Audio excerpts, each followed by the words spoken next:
શા માટે કર્યું?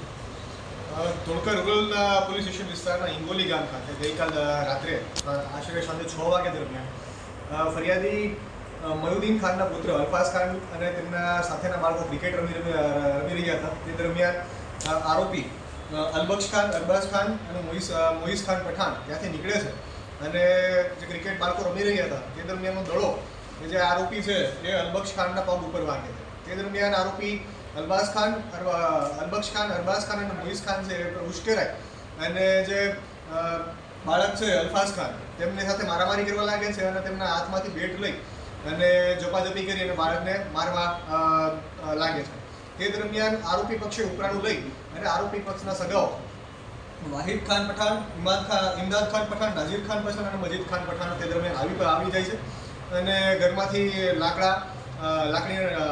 લાકડીઓ, રિવોલ્વર અને બંદૂક જેવા હથિયારો લાવી અને વાહિદ ખાન પઠાણ છે તે દરમિયાન ફાયરિંગનો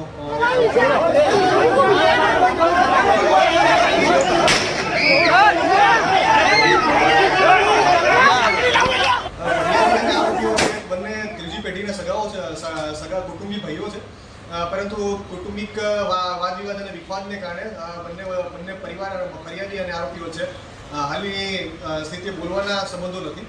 તે બાબતે જ્યારે નાનો ઝઘડો છે મોટા ઝઘડા પરિણમે છે અને ફાયરિંગનો બનાવ બને છે. સાહેબ, આમાં આરોપીઓની શું કાર્યવાહી છે? જે એક આરોપી છે મજીદ ખાન પઠાણ તેમને અત્યારે અટક કરવાની પ્રક્રિયા ચાલુ છે અને બાકીના 7 આરોપી છે તેમને પકડી અને અટક કરવાની પ્રક્રિયા કરવામાં આવશે. કોણે કોના સામે ફાયરિંગ કર્યું, શા માટે કર્યું? ધોળકા રૂરલ પોલીસ સ્ટેશન વિસ્તારના હિંગોલી ગામ ખાતે ગઈકાલ રાત્રે આશરે સાંજે 6 વાગ્યા દરમિયાન ફરિયાદી મયુદ્દીન ખાનના પુત્ર અલ્ફાઝ ખાન અને તેમના સાથેના બાળકો ક્રિકેટ રમી રહ્યા હતા. તે દરમિયાન આરોપી અલબક્ષ ખાન, અરબાઝ ખાન અને મોઈઝ ખાન પઠાણ ત્યાંથી નીકળે છે અને જે ક્રિકેટ બાળકો રમી રહ્યા હતા તે દરમિયાનનો દડો કે જે આરોપી છે એ અલબક્ષ ખાનના પગ ઉપર વાગે છે. તે દરમિયાન આરોપી અલબક્ષ ખાન, અરબાઝ ખાન અને મોઈઝ ખાન છે એ ઉશ્કેરાય અને જે બાળક છે અલ્ફાઝ ખાન તેમની સાથે મારામારી કરવા લાગે છે અને તેમના હાથમાંથી બેટ લઈ અને ઝપાઝપી કરી અને બાળકને મારવા લાગે છે. તે દરમિયાન આરોપી પક્ષે ઉપરાણું લઈ અને આરોપી પક્ષના સગાઓ વાહિદ ખાન પઠાણ, ઇમદાદ ખાન પઠાણ, નાઝીર ખાન પઠાણ અને મજીદ ખાન પઠાણ તે દરમિયાન આવી જાય છે અને ઘરમાંથી લાકડીઓ, રિવોલ્વર અને બંદૂક જેવા હથિયારો લાવી અને વાહિદ ખાન પઠાણ છે તે દરમિયાન ફાયરિંગનો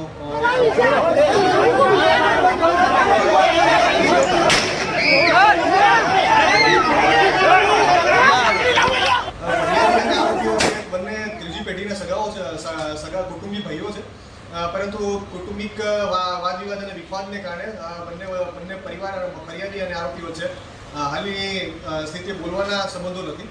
તે બાબતે જ્યારે નાનો ઝઘડો છે મોટા ઝઘડા પરિણમે છે અને ફાયરિંગનો બનાવ બને છે. સાહેબ, આમાં આરોપીઓની શું કાર્યવાહી છે? જે એક આરોપી છે મજીદ ખાન પઠાણ તેમને અત્યારે અટક કરવાની પ્રક્રિયા ચાલુ છે અને બાકીના 7 આરોપી છે તેમને પકડી અને અટક કરવાની પ્રક્રિયા કરવામાં આવશે.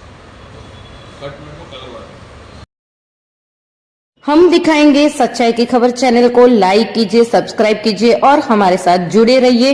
हम दिखाएंगे आपको सच्चाई की खबर.